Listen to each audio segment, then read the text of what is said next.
삼위일체 주일을 맞이해서 성삼위 하나님께 영광 돌린 찬양을 주님께서 기뻐 흠양하여 주신 줄로 믿습니다. 감사를 드리고요. 사랑하는 성도 여러분에게 오늘도 하나님의 놀라우신 은혜와 축복이 함께 하시기를 주님의 이름으로 축복합니다. 세계적인 베스트셀러 총균세의 저자 제레드 다이아몬드 교수가 지난 4일 서울시와 영상대담을 했었는데요. 열대지방에만 있었던 열대성 질환이 지구온난화로 인해서 전 세계에 지금 퍼지고 있음을 경고하면서 환경과 기후 문제가 이 코로나보다도 더 심각한 문제임을 진단한 바가 있습니다. 미국 스탠퍼드 대학교와 국립 멕시코 자치대 생태학연구소 공동연구팀은 지난 2일 국제학술대회에 이런 내용을 밝혔습니다. 육지 척추동물, 그러니까 등뼈로 움직이는 육지동물 543종이 1900년부터 100년 동안 거의 다 멸종이 되었고, 또 인간과 같은 이 포유동물과 또 조류 94%의 개체가 소멸되었다. 그리고 놀라운 것은 지금이 지구의 6번째 대멸종기라고 그래요. 많은 종류들이 하나님 창조하신 생명들이 멸종하는 6번째 시기인데, 그 시기가 너무 그 속도가 빠르다라는 것을 우려하였습니다. 방금 말씀드린 100년 동안 543종이 멸종하고 인간과 그 포유동물 개체, 조류 개체 94%가 멸종하고, 이게 향후 20년 동안 그만한 멸종과 여러 가지 위기가 닥칠 것이라고 전망하고 있는 것입니다. 무서운 일입니다. 인간은 이 연구의 리더인 미국 스탠퍼드 대학교의 폴 교수는 말하기를, 인간이 높은 나뭇가지 위에 지금 앉아 있는데 그 나뭇가지에 앉아 있는 것을 자기가 톱으로 썰고 있는 그런 상황이라고 합니다. 조금 더 썰면은 이제 나뭇가지가 똑 부러지면은 높은 데서 떨어져서 죽거나 다치게 되는 상황이라는 것입니다. 박쥐와 천상갑 이 아르마딜로를 거쳐서 인간에게 지금 신종 코로나 바이러스가 감염이 되었는데, 앞으로 이런 일들은 계속 일어날 것이라는 전망을 과학자들은 너나 없이 하고 있습니다. 인간들이 계속해서 무분별하게 야생동물을 포획하고 남획하고 그걸 식용으로 먹고 마음대로 거래하고 이렇게 하면은요, 이 지구촌 사회에서 그 전염병이 퍼지는 것을 막을 방법이 없다라는 것입니다. 코로나19라는 미중유의 사태 속에서 우리 교회 역시 매우 중요한 두 가지 질문을 받았다라고 저는 생각합니다. 첫 번째는 지금은 어떤 때인가? 지금 이 시기는 어떤 때인가라는 것이고요. 두 번째는 예배란 과연 무엇인가? 참되고 바른 예배란 어떤 것인가에 대한 질문이 나타나게 되었다라고 하겠습니다. 오늘은 호국보훈의 달 6월 3일째 주일이며 코로나19로 인해서 전에 없이 특별한 느낌을 받을 수밖에 없는 환경주일입니다. 그런데 주님께서는 오늘 말씀에서 뭐라고 하시나요? 우리 오늘 말씀 본문 요한복음 4장 23절과 24절을 함께 읽겠습니다. 시작. 아버지께 참되게 예배하는 자들은 영과 진리로 예배할 때가 오나니 곧 이때라. 아버지께서는 자기에게 이렇게 예비하는 자를 찾으시느니라. 하나님은 영이시니 예배하는 자가 영과 진리로 예배할지니라. 아멘.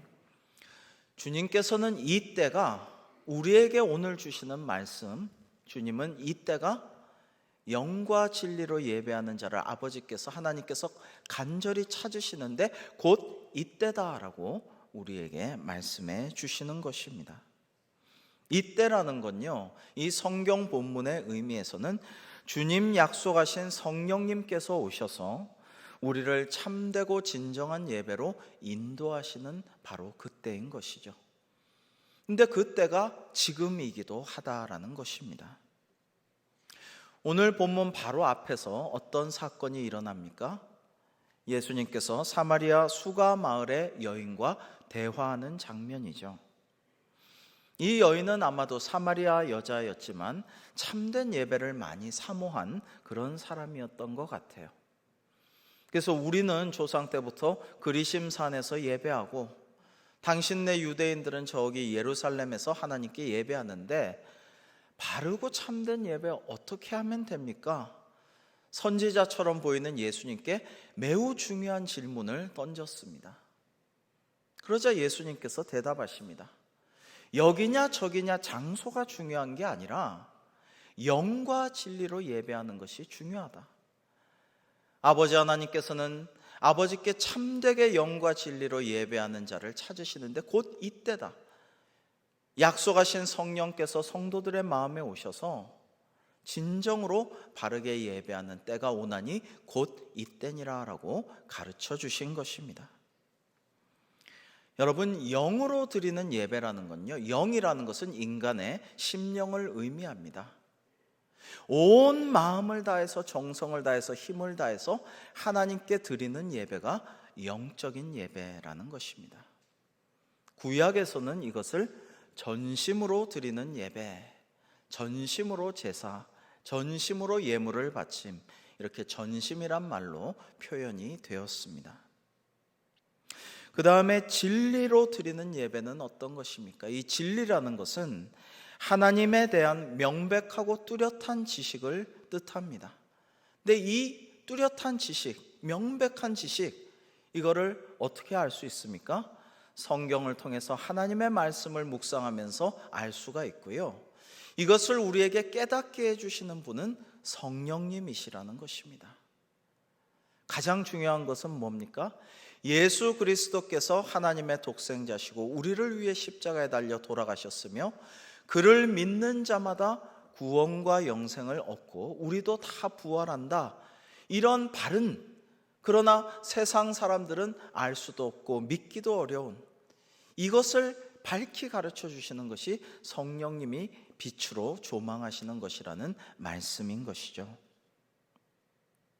그래서 영과 진리로 예배한다라는 것은 진심을 다해 모든 정성을 다해서 하나님께 경배하며 하나님이 성령을 통해서 밝히 가르쳐 주신 구주 예수 그리스도를 내 예수님 그 믿음의 주로 삼는 그런 지식을 포함한 여러 가지 명백하고 밝은 지식을 가지고 바르게 이방들과는 달리 예배하는 것이 영과 진리로 드리는 예배다라는 말씀입니다. 비록 지금 코로나19로 인해서 교회를 나오지 못하고 성전에서 함께 예배하지 못하는 분들일지라도 심지어 확진되어서 병상에 계시거나 그 확진자 가족으로서 자가격리를 하시거나 또는 의료진으로서 봉사하기 때문에 본인이 다니던 본교에 가지 못하고 영상으로 예배를 드리는 의료진들이나 많은 분들, 어려움을 당한 분들도 전심으로 하나님을 사모하면서 예배를 사모하는 마음으로 정성을 다해서 하나님께 예배하고 또 하나님의 말씀을 사모하면서 그 말씀을 성령께서 깨달아 알게 하여 주옵소서 이렇게 기도하면서 예배하면 하나님께서 그들의 예배도 받아주시고 기뻐하여 주실 줄로 믿습니다. 사람의 존재 이유는 하나님을 영화롭게 하며 영원토록 주님을 기뻐하고 찬양하는 것입니다. 여러분, 이 말씀을 달리 표현하자면 하나님이 우리 인간을 창조하신 목적은 예배자로 두기 위해서라고 할 수가 있습니다. 하나님을 바르게 예배하는 참된 예배자로 서는 것이 우리 인간의 존재 목적이라는 말씀입니다. 오늘 본문 말씀에 이 성서 헬라어 프로스퀴네오라는 것이 예배의 원어인데요. 이 프로스퀴네오라는 말은요, 누군가를 대상으로 하여 거기에 앞에 엎드리다, 경외하다, 경배하다, 섬기다 이런 뜻이 있습니다. 여기서 나온 영어의 worship이나 우리말의 예배가 다 똑같은 뜻입니다. 하나님 앞에 경배하고 모든 것을 바쳐서 주님을 섬긴다. 이것이 예배의 본질이라는 말씀입니다. 예배는 우리가 그리스도인이며 하나님의 자녀임을 입증하는 최상의 외적인 표지입니다. 즉 예배를 드려야 하나님의 자녀요 그리스도인이라고 할 수 있는 것이죠. 반면에 예배하지 않는 사람은 하나님의 자녀요 백성이요 크리스찬이라고 할 수가 있는가 의문이 드는 것입니다. 우리는 예배를 통하여 살아계신 하나님을 만날 수 있습니다. 하나님께서는 영과 진리로 예배 드리는 자, 즉 전심으로 예배 드리며 온 마음과 정성과 힘을 바쳐 예배하며 그리고 진리의 말씀을 사모하며 성령께서 그 말씀을 깨닫게 해주시는 참된 예배자를 찾으신다라고 말씀하고 계십니다. 그러면 하나님께서 왜 찾으시겠습니까? 왜 애타게 참된 예배자를 찾으실까요? 그것은 바로 복 주시려고 그런 것입니다. 여러분, 우리 사랑하는 자녀가, 손자, 손녀가 영양소 있고 아주 맛있고 좋은 음식을 안 먹는다 그러고 도망가고 이러면 어떻게 해요? 찾아가서 어르고 달래고 장난감 사주고 이러면서 그걸 먹게 하죠. 나쁜 음식은 먹지 말고 이걸 먹어라. 입맛 없고 밥 잘 안 먹는 애기들에게 꼭 그렇게 해서 먹이죠. 예수님도 하나님도 성령님도 우리에게 복을 주시려고 참된 예배자를 찾으신다라는 것입니다. 만나서 복 주시려고 만나려고 하시는 것입니다. 출애굽기 20장 24절에는 이런 말씀이 나옵니다. 우리 함께 읽어볼까요? 시작. 내게 토단을 쌓고 번제와 화목제를 드리라. 내가 내 이름을 기념하게 하는 모든 곳에서 내게 임하여 복을 주리라. 아멘. 내가 내 이름을 기념하게 하는 모든 곳에서 내게 임하리라. 그리고 복 주리라 할 때에 물론 하나님의 성전 주님의 교회에 나와서 함께 예배하는 것이 정상이지만 비록 피치 못할 사정으로 인해서 병상에 있거나 격리되어 있거나 또 의료진으로 봉사하거나 어려운 일이 있어서 이 성전에 나오지 못하였을지라도 사모하는 마음으로 교회에 나온 것과 똑같이 온라인 예배를 드리는 분에게도 하나님께서 그 마음과 정성을 보시고 영과 진리로 예배하는 자에게 임하시고 복을 내려 주실 줄로 믿습니다. 예배는 4가지 요소가 있습니다. 하나님의 말씀, 기도, 찬양, 그리고 예물을 바치는 봉헌입니다. 우리는 설교를 통하여 우리에게 주시는 하나님의 말씀을 듣고 결단하고 그대로 실천하기를 노력해야 되고요. 최선의 기도와 그리고 하나님께 영광 올려드리는 기쁨의 찬양과 그리고 정성을 다해 구별하여 바치는 예물로서 하나님께 경외와 사랑의 마음을 바칩니다. 하나님은 우리가 이렇게 올려드리는 예배를 기뻐 받으신다라는 것입니다. 아까도 우리 장로님들하고 좀 이야기를 나눴습니다마는 참 우리 교회가 귀한 교회구나. 코로나 사태 동안에 더 큰 은혜를 받고 감동적인 일들이 많은 것이 참 감사하구나.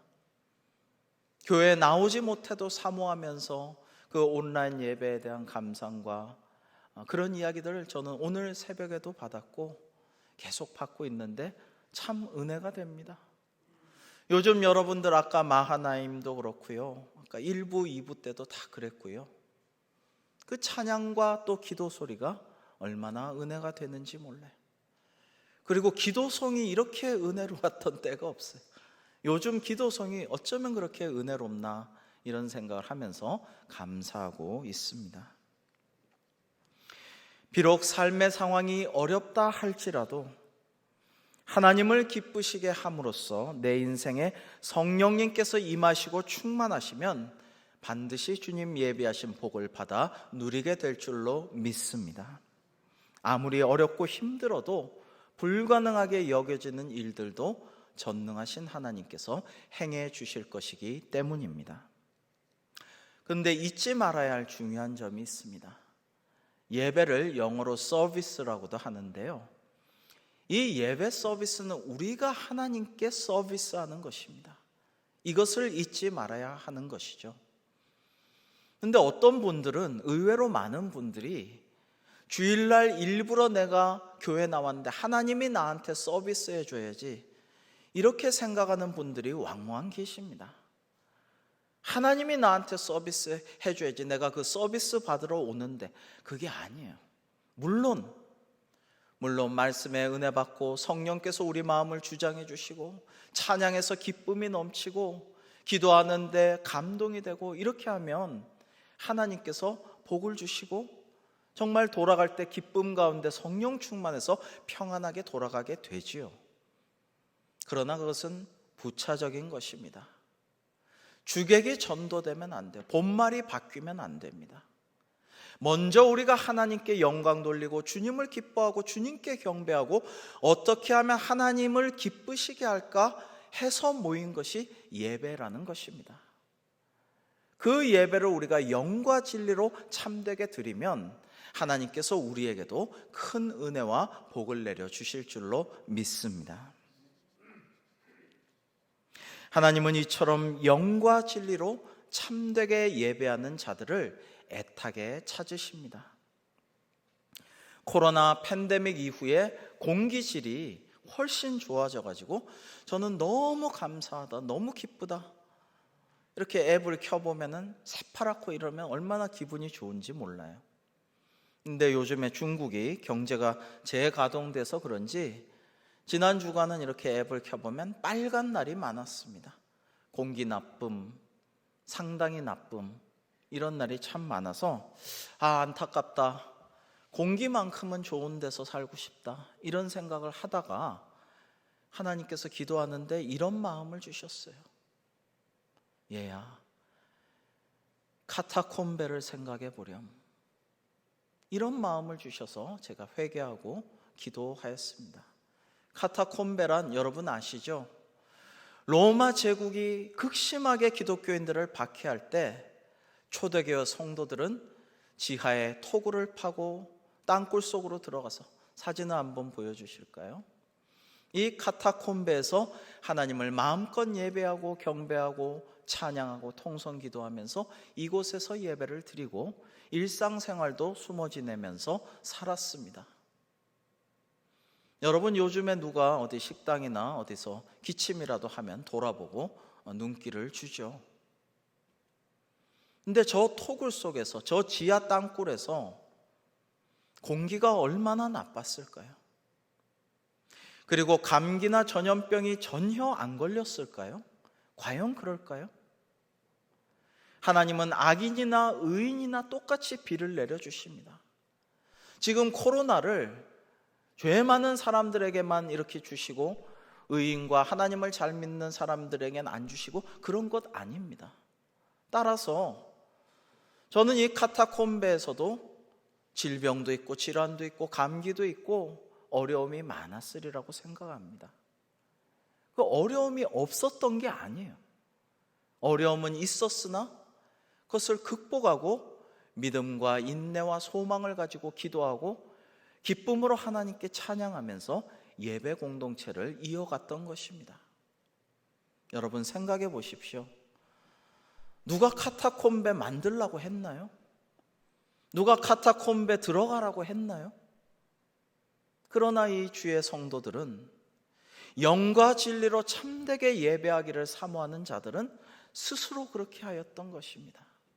그리고 하나님께 영광을 돌려드렸습니다. 여러분, 우리가 요즘 이 시기에, 이 때에 또 하나 꼭 기억하고 실천해야 할 것이 있습니다. 그것은 참된 예배자란 우리의 세상에서의 엿새 동안도 하나님을 예배하는 삶을 살아야 한다라는 것입니다. 주님의 날이라고 주일날 교회 나와서 딱 1시간 예배 드린다고 해서 참된 예배자라고 할 수 있겠습니까? 세상에서의 엿새 동안에, 나의 일상 동안에 하나님께 영광 돌려드리고 내 모든 마음과 정성을 주님께 향하게 하고, 그리고 늘 말씀을 묵상하면서, 매일 말씀 묵상하면서, 큐티하면서 하나님의 뜻을 찾고 깨달은 말씀을 실천하고 그 말씀대로 준행할 때에 하나님이 우리를 참된 예배자라고 해 주실 것입니다. 여러분, 종교개혁자들은요, 개혁가, 신학자, 순교자만이 아니었습니다. 그들은 무엇보다도 성령의 사람들이었습니다. 성령님은 진리의 영이시죠. 지혜와 지식의 근본 되시고, 하나님께서 혼돈 중에 있던 것들을 질서 있게 만드셨을 때 함께 하신 분입니다. 아버지의 영이요 아들의 영이신 하나님의 영 성령께서는 그래서 공정하고 이성과 합리, 그리고 지혜와 지식과 의의 영이시기도 합니다. 그래서 종교개혁자들은 이러한 성령의 가르치심에 따라서 사람들을 지도하고 권면하고 깨우쳐주는 일에 노력을 많이 하였습니다. 독일의 종교개혁자 유명한 마르틴 루터는 1527년에 치명적인 흑사병으로부터 도망칠 수 있는 것인가 라는 소책자를 발간하였습니다. 브레슬라우의 목사인 요한 헤스가 루터에게 질문한 것에 답변한 팜플렛입니다. 치명적인 흑사병에 덮칠 때 그리스도인이 도망가는 것이 과연 적절한가라는 질문을 받은 것이죠. 당시에 어떤 사람들은 전염병은 하나님이 내린 형벌이기 때문에 그것을 피해 도망가는 것은 잘못된 것이다, 심지어 불신앙이다, 이렇게 주장하기도 하였습니다. 그러나 루터는 전염병조차도 하나님의 작정 아래 허락하에 있는 것은 맞지만 그것을 퍼뜨려 사람들을 죽고 아프게 하는 것은 마귀의 소행이라고 단언하였습니다. 루터는 이렇게 스스로 묻고 답합니다. 집에 불이 났을 때 하나님의 심판이라며 가만히 있어야 하는가? 물에 빠졌을 때 수영하지 말고 하나님의 심판이라며 익사해야 하는가? 다리가 부러졌을 때 의사의 도움을 받지 말고 이건 하나님 심판이야, 참고 버텨야 해라고 가만히 있어야 하는가?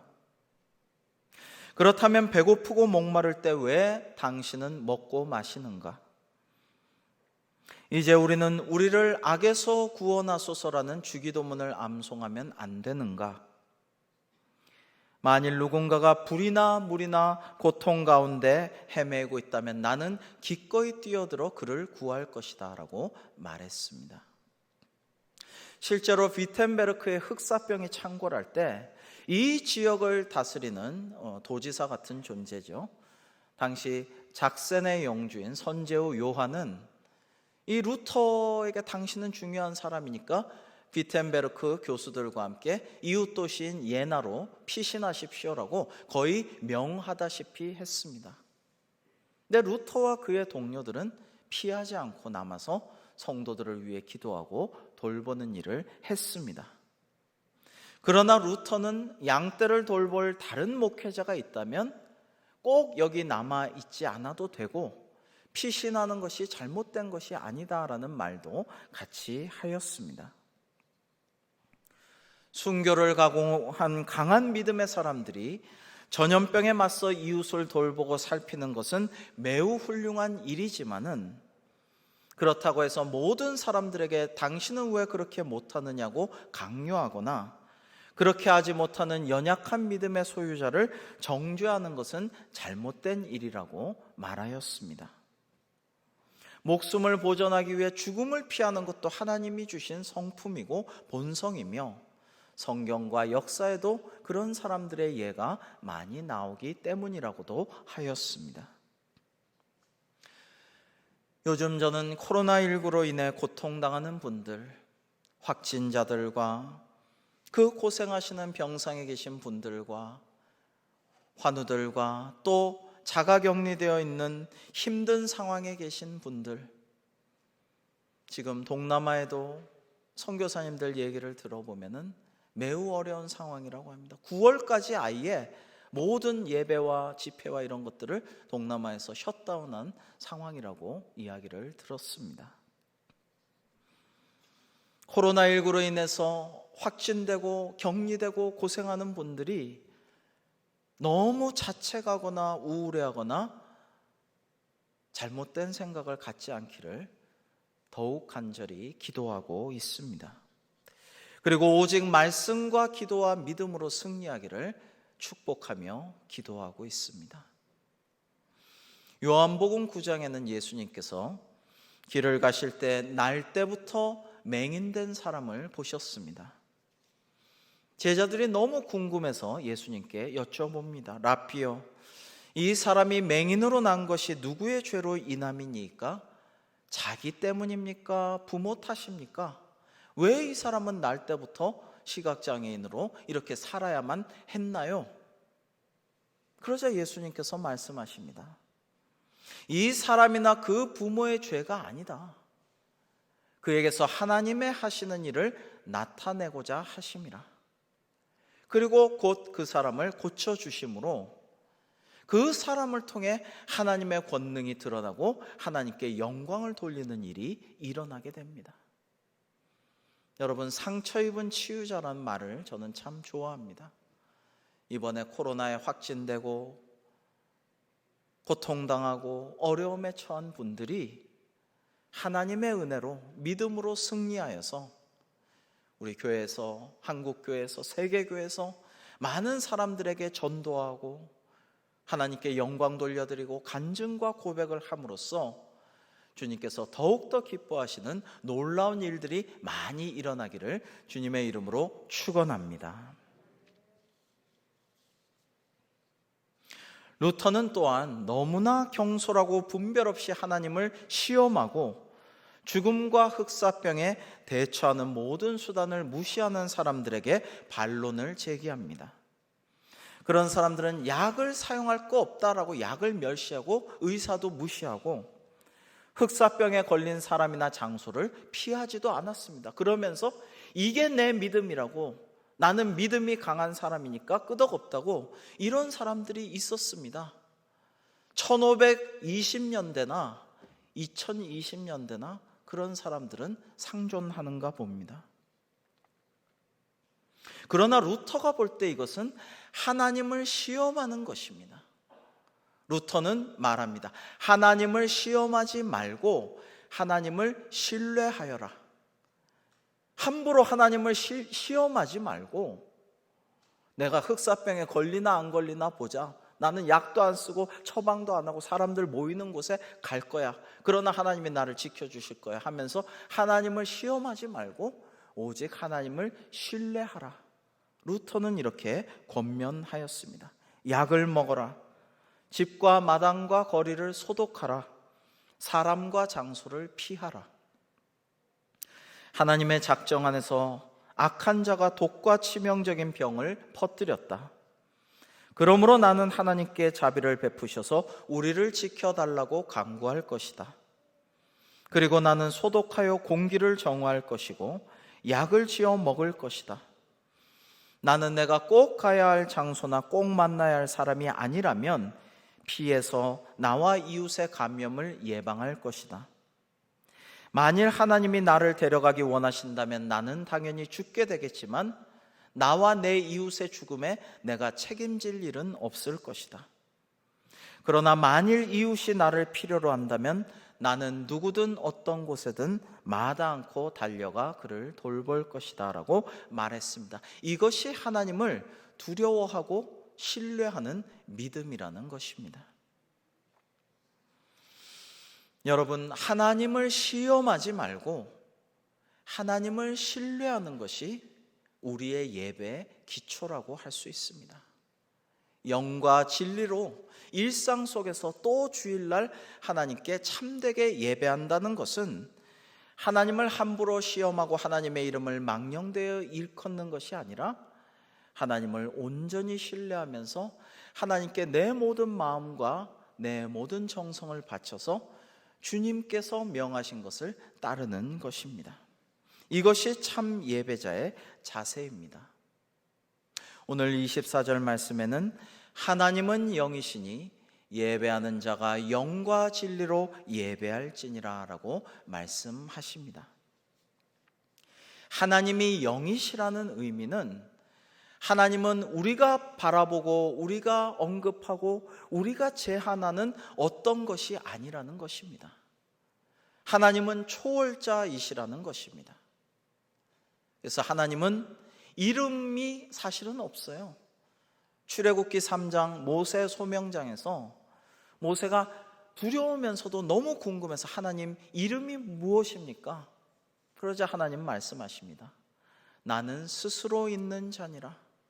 히브리어 원어에는 나는 나다. 영어 번역에는 I am that I am. I will be who I will be. 나는 스스로 있는 자요. 나는 나다. 그리고 장차도 있을 자니라 이렇게 말씀하고 계십니다. 성경의 엘이나 엘로힘도 신들이란 뜻이지 하나님의 이름이 아니에요. 왜 하나님의 정확한 이름이 없습니까? 헛된 신들이나 우상과 같은 이름이 없습니까? 하나님은 제한되고 규정되는 분이 아니기 때문이에요. 우리 눈에 보이지도 않으시는 분이고 무소부재하셔서 어디나 계신 분이기도 하신 하나님은 우리의 생각과 우리의 편견에 우리의 한계에 규정되거나 제한되는 분이 아니십니다. 이것이 하나님은 영이시라는 의미입니다. 민수기 11장에 보면 이스라엘 백성들이 광야에서 고기를 달라고 아우성칩니다. 만나 쪼가리 가지고는 만족을 못하겠으니까 고기를 마음껏 씹고 먹게 해달라. 그런데 막 이렇게 하나님을 원망하고 불평하고 폭동이 일어나자 영적 지도자인 모세조차도 마음이 휩쓸려 갑니다. 그래서 이렇게 얘기합니다. 나와 함께 있는 이 백성의 보행자가 60만 명이온데 이건 성인 남자만 그래요. 여자와 아이들까지 다 치면 200만 명이 넘는 규모인데 주의 말씀이 한 달 동안 고기를 주어 먹게 하겠다 하시오니 그들을 위하여 양떼와 소떼를 잡은들 조카오며 바다의 모든 고기를 모은들 조카오리까. 이건 견적이 안 나온다, 대책이 없다, 이런 말씀이에요. 아무리 생각해도 방법이 없어요. 그런데 하나님께서 모세에게 뭐라고 하시는지 아십니까? 여호와의 손이 짧으냐? 이제 네가 이 일이 어떻게 일어나는지 보리라. 그렇게 말씀하시고 일거에 단 한 방에 해결해 버리십니다. 어떻게 단 한 방에 해결하셔요? 하늘에 구름 같은 메추라기가 오게 하시고 그것이 다 떨어져서 그 메추라기 고기를 실컷 먹게 하시는 것입니다. 여러분, 우리가 믿지 않을 때, 우리가 믿지 못할 때 하나님의 권능을 스스로 제한하게 됩니다. 그러나 우리가 믿고 의지하고 온전히 신뢰하고 하나님께 영과 진리로 참되게 예배할 때 우리가 하나님의 놀라우신 일들을 보게 될 것입니다. 학자들은 지금 역사를 코로나 이전 A씨와 코로나 이후 B씨와 코로나 이후의 A씨로 그렇게 나눈다고 합니다. 그리고 이것이 물러나더라도 장차 우리 인간의 삶은 코로나 이전과 같이 돌아갈 수가 없을 것이라고 말하고 있습니다. 그도 그럴 것이 현재와 같은 육식 중심의 식생활과 너무나도 이를 뒷받침하기 위해 비인간적으로 진행되는 대규모 축산 산업과 환경 파괴, 대기오염, 기후변화, 온난화, 야생동물 서식지 침해와 그리고 남획, 지구촌 시대 대규모 교역과 이동, 이런 우리의 생활 패턴이 근본적으로 바뀌지 않으면 계속해서 이런 전염병이 팬데믹을 일으킬 것이라는 전망을 하고 있습니다. 그래서 이전과는 다른 뉴 노멀, 새로운 일상의 시대가 앞으로 도래할 것이라고 말하고 있습니다. 여러분, 그러나 세상 사람들과 달리 우리가 꼭 중요하게 생각하고 실천해야 할, 우리 그리스도인들이 차별화되어야 할 한 가지는 뭡니까? 바로 영과 진리로 하나님께 예배하는 것입니다. 전능하신 하나님, 영이신 하나님께 우리가 영과 진리로 모든 정성을 다해서 예배하고 주님께 기도하고 말씀대로 실천하면 하나님께서 우리를 놀라운 복된 길로 인도하여 주실 줄로 믿습니다. 지금은 우리가 무엇을 어떻게 해야 할 때인가? 지금은 우리가 영과 진리로 하나님께, 영이신 하나님께 참된 예배를 드릴 때입니다. 오늘은 주신 말씀 의미와 환경주일의 의미를 되새기면서 시편 90편을 교독하심으로 기도하시겠습니다. 시편 90편입니다. 주여, 주는 대대 우리의 거처가 되셨나이다. 산이 생기기 전 땅과 세계도 주께서 조성하시기 전 곧 영원부터 영원까지 주는 하나님이시니이다. 주께서 사람을 티끌로 돌아가게 하시고 말씀하시기를 너희 인생들은 돌아가라 하셨사오니 주의 목전에는 천년이 지나간 어제 같으며 밤의 한순간 같을 뿐임이니이다. 주께서 그들을 홍수처럼 쓸어 가시나이다. 그들은 잠깐 자는 것 같으며 아침에 돋는 풀 같으니이다. 풀은 아침에 꽃이 피어 자라다가 저녁에는 시들어 마르나이다. 우리는 주의 노에 소멸되며 주의 분내심에 놀라나이다. 주께서 우리의 죄악을 주의 앞에 놓으시며 우리의 은밀한 죄를 주의 얼굴빛 가운데 두셨사오니 우리의 모든 날이 주의 분노 중에 지나가며 우리의 평생이 순식간에 다하였나이다. 우리의 연수가 70이요 강건하면 80이라도 그 연수의 자랑은 수고와 슬픔뿐이요 신속히 가니 우리가 날아가나이다. 누가 주의 노여움의 능력을 알며 누가 주의 진노의 두려움을 알리이까? 우리에게 우리 나를 계수함을 가르치사 지혜로운 마음을 얻게 하소서. 여호와여, 돌아오소서. 언제까지니이까? 주의 종들을 불쌍히 여기소서. 아침에 주의 인자하심이 우리를 만족하게 하사 우리를 일생 동안 즐겁고 기쁘게 하소서. 우리를 괴롭게 하신 날수대로와 우리가 화를 당한 연수대로 우리를 기쁘게 하소서. 주께서 행하신 일을 주의 종들에게 나타내시며 주의 영광을 그들의 자손에게 나타내소서. 함께 주 우리 하나님의 은총을 우리에게 내리게 하사 우리의 손이 행한 일을 우리에게 경고하게 하소서. 우리의 손이 행한 일을 경고하게 하소서. 예수님의 이름으로 기도하옵나이다. 아멘.